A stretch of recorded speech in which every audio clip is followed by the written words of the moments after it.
Okay, so let's start with using the compass tools. Okay, so if you have this segment AB and you want to bisect it or find its midpoint or cut it in half, and a lot of different ways to say the same thing, what you can do is you can use the compass tool.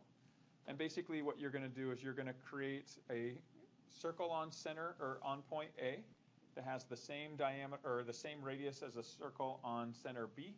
And then you're going to find the two places where those circles intersect. When you connect them, it will pass through the midpoint of that segment. So the easiest way to do that is to just create a circle with the center and radius. So if I click circle at point A passing through B, and I do the same thing from B passing through A. Okay, these are two circles that have the exact same radius because the radius is the length of that given segment anyway. And if you connect the intersections of those two circles with any element, I chose a line, but it's going to pass through the midpoint of your segment. So you can see here point G is the intersection, and if I confirm the distance A to G and B to G are exactly the same.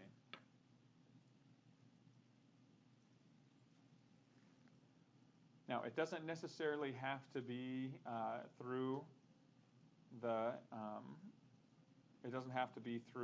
endpoint B. It is possible that you select any random circle that extends beyond half the length.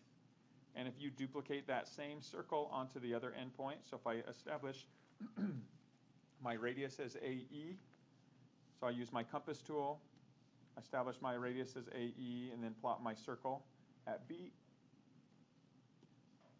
If you connect the intersections of those circles, same idea, it's going to pass through the midpoint. And so if you measured them, you get the distance from A to H and B to H are exactly the same. Now, I have a second part here that asks you to construct the segment bisect or bisect the segment using special tools. So this fourth tool in has a set of special tools available. One of them is the perpendicular bisector, which is going to find your midpoint. And you can do one of two things with the perpendicular bisector. You can either select a segment.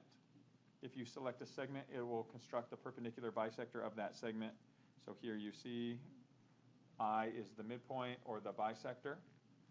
You can also, if you choose that perpendicular bisector tool, select the two endpoints of your segment, and it will put the perpendicular bisector that is equidistant between those endpoints. And once again, giving you the midpoint, in this case, I. If you want to confirm that that's the case, CI and DI are equal to each other. All right, questions on bisecting?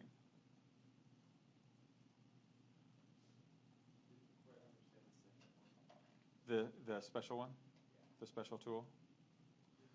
All right, so if you click on this special tool icon, you can pick a perpendicular bisector, which is going to pass through the bisector. You can either just select the segment itself, and it'll pass through, or if you select the endpoints of the segment, it will put the perpendicular bisector between them.